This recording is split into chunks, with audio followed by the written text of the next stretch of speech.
Ang title po ng ating mensahe ngayong umaga is So Great Salvation. Ang pagliligtas ng Panginoon ay sobrang dakila. At makikita natin ang text natin sa Hebrews chapter 2, verse 3. At i-flash naman po nila yan sa screen. Hebrews chapter 2, verse 3, ito pong sabi, How shall we escape? Nagtatanong yung sumulat ng Hebrews. How? No? Paano ka makakatakas? Paano mo matatakasan? If we neglect so great salvation, which at the first began to be spoken by the Lord, and was confirmed unto us by them that heard Him. Una ay gusto ko pag-usapan po natin ang kaligtasan o sa wikang Ingles is salvation. What do we mean when we use the word salvation? No? Ano ang ibig nating sabihin kapag sinabi nating kaligtasan o salvation? We use it frequently, but what does it really mean?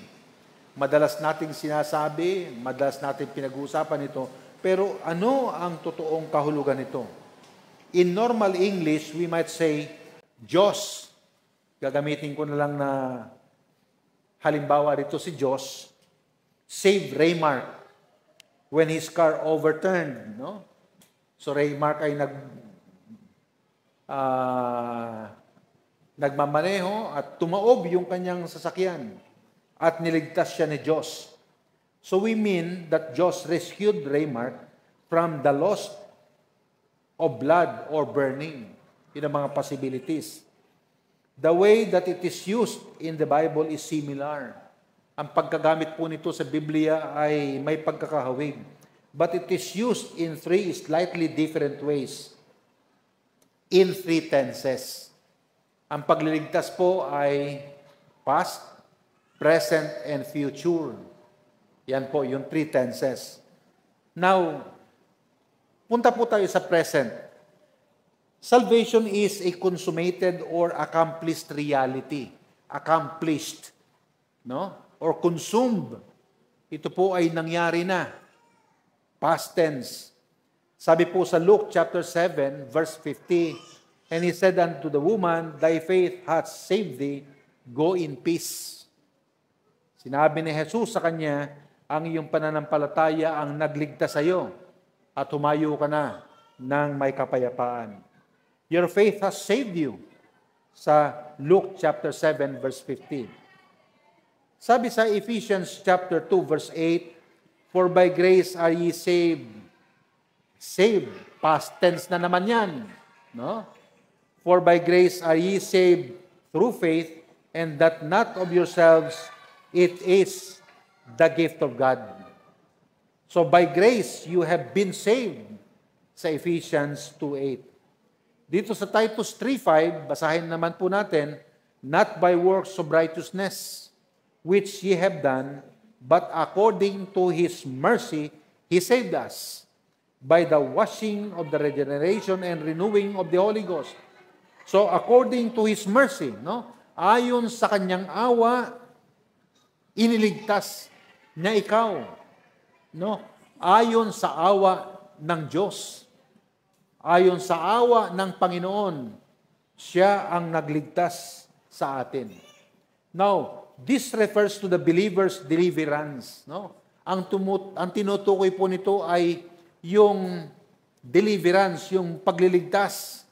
Yung sa isang kapahamakang sitwasyon, ikaw ay inilipat, dineliver ka, no, ng Diyos mula sa paghahatol, which awaits, no, inaantay nito. Ang paghahatol ng Diyos ay nag-aantay sa lahat ng mga tao.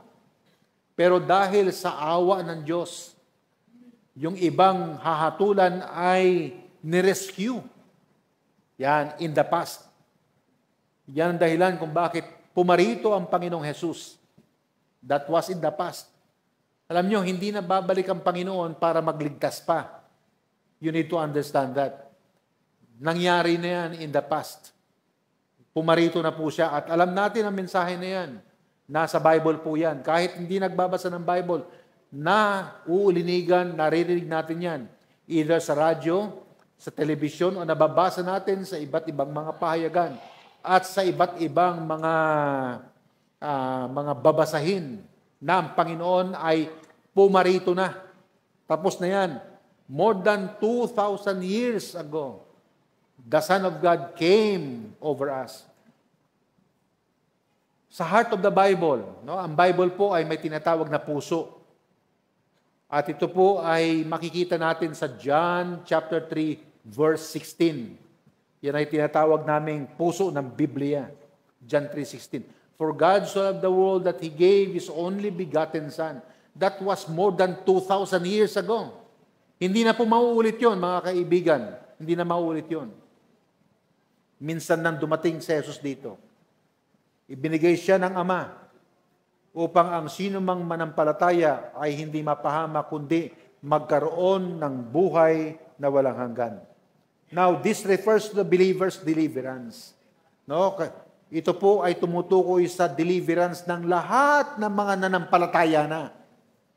Kaya kung ikaw ay nanampalataya na kay Jesus, kasama ka riyan. No, dineliver ka ng Diyos mula sa kanyang galit, mula sa kanyang paghahatol. No? Alam niyo ba na ang paghahatol ng Diyos ay nag-aantay sa lahat sa atin? Pero meron na ritong mga hindi nahatulan sapagkat sinakop na sila. Sapagkat sila ay dineliver na mula sa kahatulan na yan. Okay? We enjoy this. I enjoy it myself when I became a Christian. Doon sa mga Kristiyano na nandito, di ba? Ini-enjoy nyo ang privilege na ito na kayo ay naging Kristiyano. Yan, no? So, that was in the past. Ulitin ko po, hindi na to mauulit. Baka isipin ninyo, ang Panginoon ay muling babalik at magliligtas pa ulit. Hindi na po.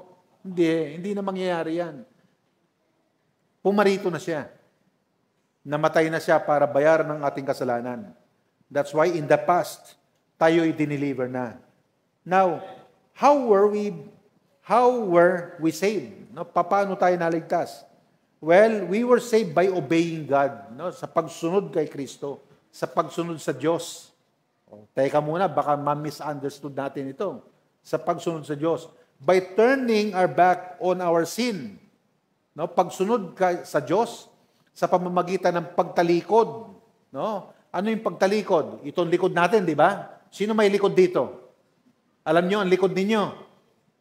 Okay.